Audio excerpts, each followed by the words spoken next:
निकालना चाहते हैं तो भी आप कर सकते हैं, ठीक है। अगर आप E माइनस IR से करना चाहते हैं तो भी आप लोग ये चीज कर सकते हैं। सारे बच्चे ये सुनो, क्लियर? बेटा थम्स डाउन किस बात का आ रहा है? मुझे पता है तुम क्या कर रहे हो, लेकिन क्यों आ रहा है बताओ? सर बाउंसर लग रहा है, रिवाइज करके नहीं आए हो, उसका मतलब रिवाइज करके नहीं आए हो फॉर श्योर। तुम्हें धीरे पढ़ाने का क्या फायदा होता है? कुछ बच्चे कह रहे हैं सर स्लो चलो। क्यों स्लो चलो? क्यों? तेरे को हमेशा अपने कंफर्ट जोन में पढ़ना है इसलिए, और तेरे को लगता है उससे तैयारी होती है? कुछ नहीं मिलेगा बेटा, पूरा साल खुश रहेगा, कुछ मिलेगा कुछ नहीं, समझ रहा है? रिवाइज करके आया होता ना बेटा तो समझ आता। हर चीज तेरे को स्लो नहीं पढ़ाऊंगा मैं पहले बताऊं, तेरे को बुरा लगे तू जा 2.2 में, मिला है ना तेरे को 2.2, जा अपने आप समझ आ जाएंगी चीजें। वहां जाएगा और भी कम टाइम है, और तेज चलेंगी चीजें। जितनी रिक्वायर्ड है ना बेटा उतनी स्पीड चल रही है। अगर तेरे को तेज लग रहा है that means you are slow. हम लोग 3 लेक्चर पीछे चल रहे हैं, समझ है? कभी तो लेक्चर प्लान खोल के भी नहीं देखा होगा। क्यों देखेगा तू? क्योंकि सबको ठेका दे रखा है कि भाई ये करियर बना देंगे, ये करियर बना देंगे, सर आप ये कर दो, आप वो कर दो। ये बात रखा है ना तूने? खोल के देखा कितने लेक्चर पीछे चल रहा है तू? 3 लेक्चर कभी नहीं खोल के देखा होगा, मुझे पता है। और स्लो करेगा 5 हो जाएंगे। हर चैप्टर में 1-1 2-2 लेक्चर का डिले करते रहे, दिसंबर मिड में सिलेबस खत्म होगा। बैंड तेरी बजेगी, मेरी नहीं, समझ रहा है? रिवाइज करके आए होते ना बेटा तो चीजें आपको समझ भी आएंगी। मत रिवाइज करो, सर हमारे पे बहुत वर्कलोड है, तो तेरे जैसे एक्सक्यूज बनाने वाले लाखों होते हैं हर साल, लाखों, ठीक है। बना उसको एक्सक्यूज, और वही एक्सक्यूज हर दिन बना, सो दैट वो एक सॉलिड रीजन बने तेरे फेलियर का। तुम अपने को ना उठाना स्टार्ट कर दो, अदरवाइज मैं बता रहा हूं, मैंने बोला था ना तीसरा चैप्टर खत्म होने वाला है, और जैसे ही तीसरा चैप्टर खत्म होगा अब ये बैकलॉग कवर नहीं कर पाओगे। तुम्हें लग रहा है कि सर मैं मैग्नेटिज्म से स्टार्ट कर लूंगा, पीछे वाले चैप्टर से कनेक्टेड है। कैपेसिटर पूरा चैप्टर 2 एंड चैप्टर 3 का मिक्स होएगा।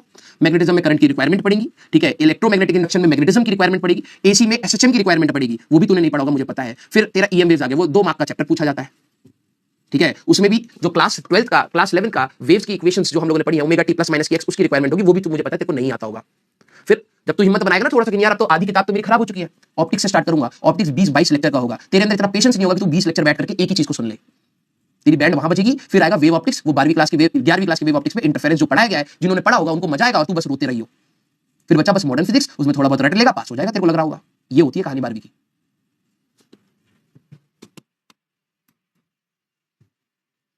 स्पीड मैं डिसाइड करूंगा क्या है। जब मेरे को स्लो होना होता है ना बेटा तो एक ही चीज में बहुत डिटेल में स्लो पढ़ाता हूं। जब मेरे को लगता है कि अब इससे ज्यादा स्लो नहीं चाहिए, अब हमें स्पीड पकड़नी चाहिए, तो ये तेरी रिस्पॉन्सिबिलिटी है कि तू स्पीड पकड़े, समझ रहा है? वरना एक ही टॉपिक को पूरा साल पढ़ाना टीचर के लिए कोई प्रॉब्लम वाली बात नहीं है। एक ही टाइप की चीजें बार बार कराते रहो, बार बार कराते रहो, और क्वेश्चन की लिमिट नहीं है। चैलेंज वो है कि इतने सारे चैप्टर कम टाइम में अच्छे से कैसे तैयार किया जाता है। तेरे को कहां पता है? 10वीं क्लास के बाद अभी तो 12वीं आई है, अभी तो लात पड़ने वाली है। अभी देखना अगले साल, अभी अक्टूबर से देख लियो तेरे को कैसे लात पड़ती है। फिर तुम घूमते रहते हो, मेरे को पता है यूट्यूब पे घूमते हो, कोई बता दे कि भाई करना क्या है, ये रायता इतना फैल गया है, करें क्या? पता लगेगा बेटा, सबका इलाज होता है। और पढ़ने वाले आप ही के बैच से अगले साल देखना, आप ही के बैच से मिलेंगे। फिर तुम नीचे कमेंट करना, ठीक है, कि आज यार हमारे साथ तो नहीं खड़े हो सर। उन बच्चों का क्या जिनका सिलेक्शन नहीं हुआ? तो 2 साल कहां थे? आज जब पढ़ा रहा हूं कि तुम में से किसका सिलेक्शन हुआ है? किसी का नहीं ना। अभी तो सबके साथ है, तू अपने साथ भी नहीं है, तू टीचर के साथ भी नहीं है। तेरे को सब समझ आएगा बेटा, बिलीव मी, तेरे को सब समझ आएगा कि तूने अपनी लाइफ के साथ क्या किया है, ठीक है। और वो बहुत जल्द होगा, 1-1.5 महीने के अंदर फील अंदर से आनी स्टार्ट होगी। और फिर तुम लोगों ने एक भारी भारी वर्ड सीख रखे हैं, सर मुझे एंग्जाइटी होती है, मुझे डिप्रेशन होता है, मुझे स्ट्रेस होता है। तूने पाले हैं इसलिए होता है, सीधी सी बात ही है, ठीक है। अब तू डिसाइड कर कि तेरे को क्या करना है। और मैं तुम्हें पहले बता रहा हूं बेटा, तुम्हारे पास टाइम बहुत लिमिटेड है। तुम बीच बीच में जो 1-2 मिनट ये जो निकाल के इधर उधर कर रहे हो ना बेटा, लिटरली बता रहा हूं, पूरा करियर इन्हीं 1-2 मिनट की वजह से खराब होता है। और तुमने कभी ना सही तरीके से सोचा ही नहीं अपने लिए, तुम बस भेड़ चाल में हो। और मैं बोल दूंगा तुम्हें बुरा लग जाएगा, 4 दिन पढ़ाई नहीं करोगे, है ना। तुम एक्चुअली में भेड़ चाल में हो। जिस दिन तुमने अपने लिए संभाल लिया ना कि यार कि मेरे को ये करना है, तब तू भेड़ चाल से बाहर हटेगा। अभी तू बस देख रहा है, दूसरी तैयारी कर रहा है, कॉपी खोल रहा है, कभी कुछ और मन कर रहा है, कभी कुछ और मन कर रहा है। तेरे लिए प्रायोरिटी भी नहीं है, तेरे लिए डिस्ट्रैक्शन है सारी चीजें। क्यों? क्योंकि तेरे लिए प्रायोरिटी सेट नहीं है। तेरे लिए करना क्या था? तूने देखा भाई सारे लोग कर रहे हैं तो मैं भी तैयारी करूंगा। सर ये कॉलेज की बिल्डिंग अच्छी लग रही है सर, शॉर्ट्स मैंने 10 देख लिया सर, यहां से पास आउट ये करते हैं। अबे पास आउट क्या करते हैं, बिल्डिंग कैसे दिखती है, अंदर क्या है क्या नहीं है, वो तो तेरे को तब पता लगेगा ना भाई, जब तू उस कॉलेज में जाएगा। दिन भर बैठ के खाली पुलाव बनाते रहे और तेरे जैसे लाखों बना रहे, बुरा लगेगी बात, लेकिन रियलिटी है।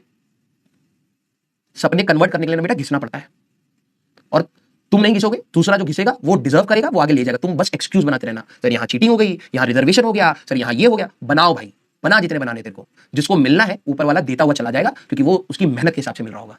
तेरे को भंडारा लगा करके सिर्फ सबको अंदर कमियां निकालनी हो, निकाल लियो भाई, तेरे को कोई नहीं सुनेगा, कोई नहीं सुनेगा, ठीक है। अगर तू यहां से कुछ अच्छा करेगा तो भी शायद तेरे ओपिनियंस किसी ना किसी को सुनने पड़े, लेकिन जिस हालत में तू है ना बेटा, तू बस एक ऑनलाइन का कमेंट बन के रह जाएगा लाइफ लॉन्ग, और कुछ नहीं। समझ रहा है? कमेंट करते रहियो, किसी को कोई फर्क नहीं पड़ता, और जितना जल्दी समझ जाए उतना बेटर है तेरे लिए। चलिए भाई, ईमानदारी से अगर मैं आपको चैट ऑन करके ईमानदारी से पूछ लूं ना कि तुमने एक दिन भी ईमानदारी से वैसा पढ़ा है जैसा एक्चुअली में पढ़ना चाहिए था, तुम्हें पता कैसे पढ़ना चाहिए था, फिर सॉरी लिखे हुए आएंगे। चैट बंद है, लेकिन मुझे पता है तेरे को ये फील हो रहा है, तूने ईमानदारी से ना एक दिन भी सही में नहीं पढ़ा है। तूने जिस दिन जो टारगेट लिए तूने वो पूरे भी नहीं किए हैं, और तू आज यहां पर ज्ञान देने के लिए तैयार हो जाता है। सर ऐसे नहीं वैसे कराओ, यही तो तूने 11वीं में भी किया था ना, याद कर। ये नहीं ये बेहतर है, वो नहीं ये बेहतर है, इनका तो ये अच्छा, इनका तो वो अच्छा, इनके तो क्वेश्चन अच्छे, इनकी तो थ्योरी अच्छी, ये किताब अच्छी, ये यहाँ के मॉड्यूल करा था ना तूने। इतना करने के बाद तेरा 11वीं का टेस्ट ले लेता, आजा 11वीं का टेस्ट ले लेते। तूने तो बहुत एनालिसिस कर ली थी, बहुत ज्ञान दे दिया था सबको, ये अच्छा नहीं है वो अच्छा है, दिया था ना भाई, एक्सपीरियंस से दिया होगा, ये मैं मान रहा हूं। दैट मींस तू 11वीं में बहुत ज्यादा ज्ञानी बन गया होगा अचानक से, तब तूने ज्ञान देना स्टार्ट किया होगा इधर उधर, सबके लिए ओपिनियन बना लिए होंगे। 11वीं का एक फुल टेस्ट दे ले, किसी भी कोचिंग का उठा करके दे ले, समझ आ जाएगी। वही चीज जो 11वीं में तूने करी, जिसकी वजह से आज तू रोता है ना, कॉन्फिडेंस नहीं है, वो एक्चुअली में तू वही कर रहा है। और जब तक तुम्हारे अंदर एक कहते हैं ना प्रेजेंस ऑफ माइंड नहीं है कि तुम एक्चुअली में वही कर रहे हो जो तुम्हें नहीं करना चाहिए था, तब तक तुम्हें कोई नहीं सुधार सकता। और तुम एक दिन ना बैठ करके सोचना कि तुमने एक्चुअली में 11वीं में यही सारी चीजें की है जो आज तुम कर रहे हो। जब बैच 12वीं का स्टार्ट होता है ना, सारे बच्चे सर मेरी 11वीं बर्बाद है, 11वीं बर्बाद है। 11वीं नहीं बर्बाद है, एक्चुअली में तुम बर्बाद हो भाई, तुम्हारी सोच बर्बाद है, और उसी के चक्कर में तुमने आगे की भी टॉपिक्स खराब किए। मोस्ट ऑफ द टाइम तुम रोए, जहां पर तुम्हें टाइम लगाना था एक्शंस पे, तुमने सिर्फ अपने इमोशंस निकाले। इमोशन से तुमने कितने सवाल कर लिए भाई?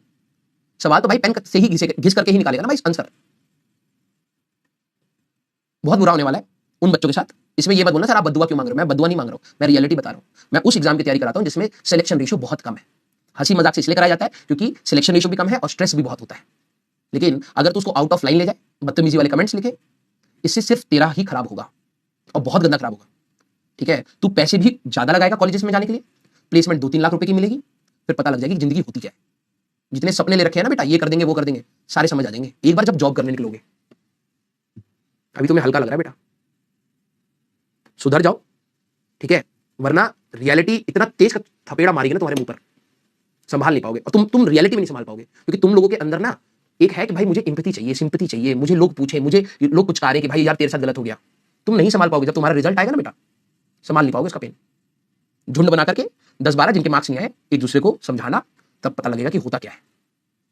And this is the reality. तेरे को डिमोटिवेशन लगे कोई दिक्कत नहीं है, मेरा काम तेरे को रियलिटी बताने का है। मैंने बहुत सारे लक्ष्य बैच पढ़ाए और हर साल मैं इन बच्चों को यही समझाता हूं, क्योंकि एक फ्रैक्शन ऑफ स्टूडेंट हमेशा मेरे को ऐसे मिले हैं और वो मिलते रहेंगे, मेरे को पता है, क्योंकि उन्होंने अपने करियर का ठेकेदारी पूरी उठा करके टीचर के ऊपर रख दिया है, किसी सिस्टम को दे दिया है या पेरेंट्स के ऊपर छोड़ दिया है।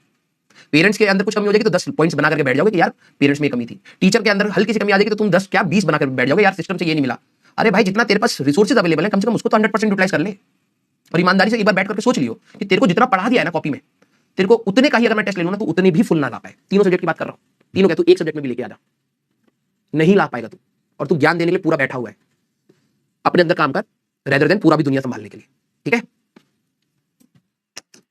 N rows each containing M cells in series are joined in parallel.